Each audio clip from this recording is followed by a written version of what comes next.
very well.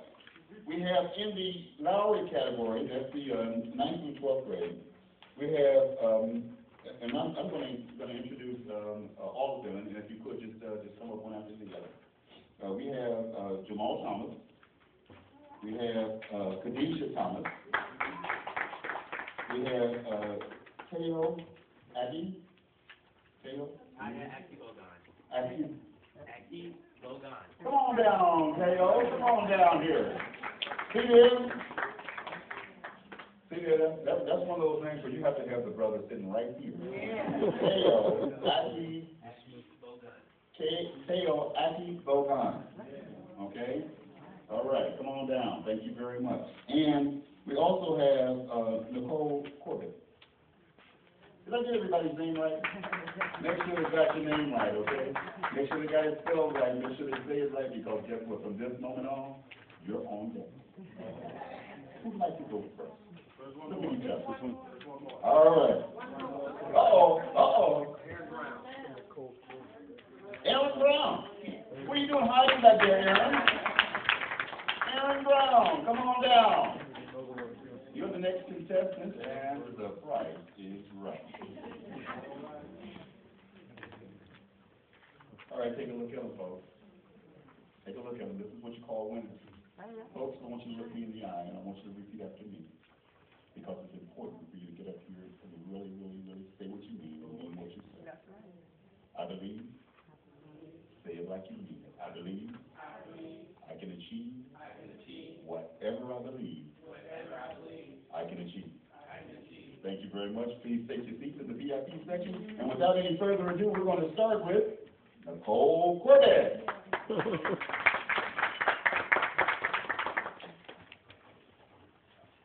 Dr. Martin Luther King once said, "Almost always, the creative, dedicated minority has made the world better."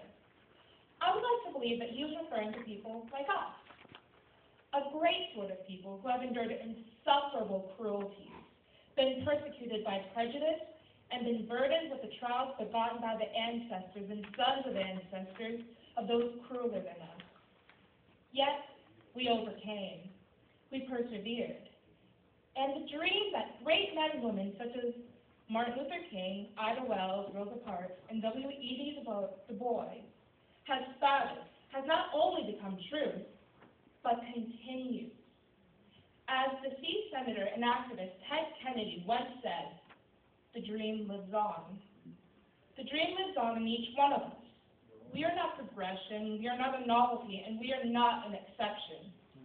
We are a direct result of the blood, sweat, tears, and voices that fought for this glorious dream, that not only would African Americans gain equality, but they would become a race proud of who they are, and not ashamed, because as the great American poet Langston Hughes wrote in response to Walt Whitman, "I too am America."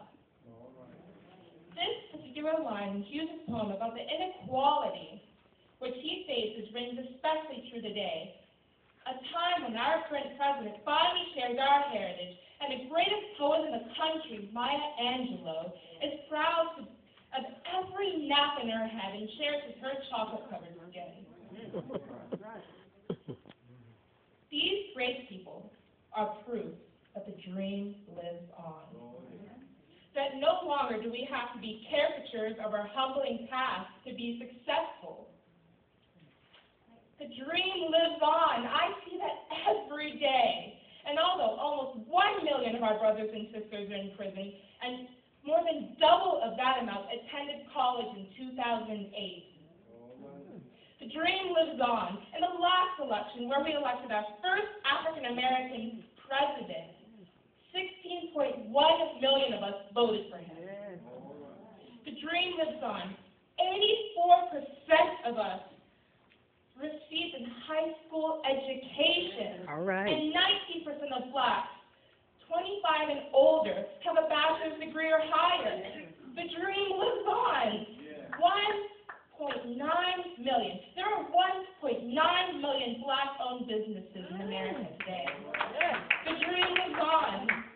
The dream lives on. I see the dream even in myself, a young black woman who is in the top 10 of her class and a National Merit Scholar. I see it in my mother, an educator who has a PhD.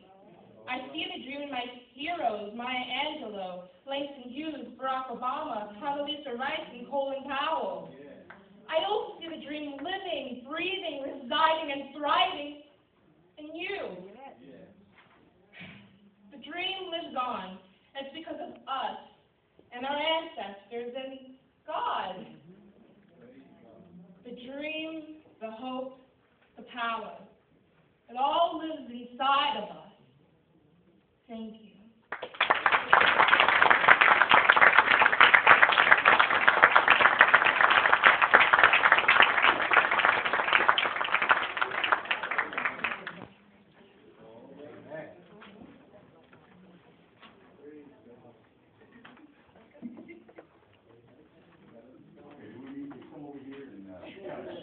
Rather than roll. Come on up.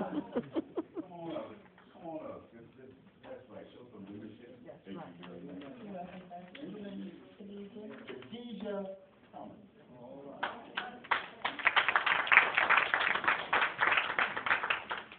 Good afternoon, ladies and gentlemen.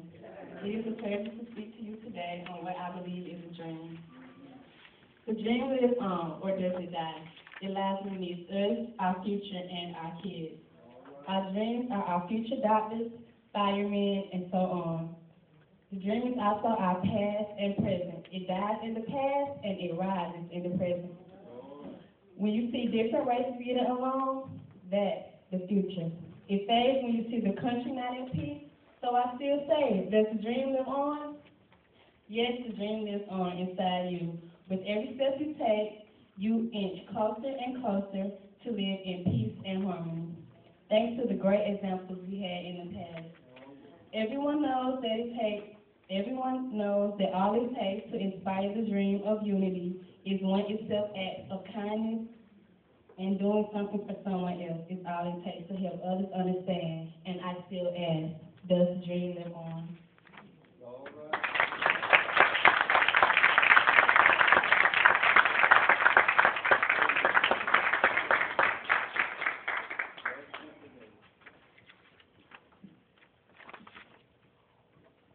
My name is Jamal Thomas. The dream lives on. Look back, come out your shell, and look around you and see how the world is conducted today. And remember why our ancestors gave us a dream. Because they wanted us to strive to do better things. For that to happen, we have to keep the dream alive. You have to look around you and go for the right dream and remember why we was put on this earth to do better things. But for that to happen, we have to keep the dream alive. We have to see it through our own eyes. What dream do you see in mind?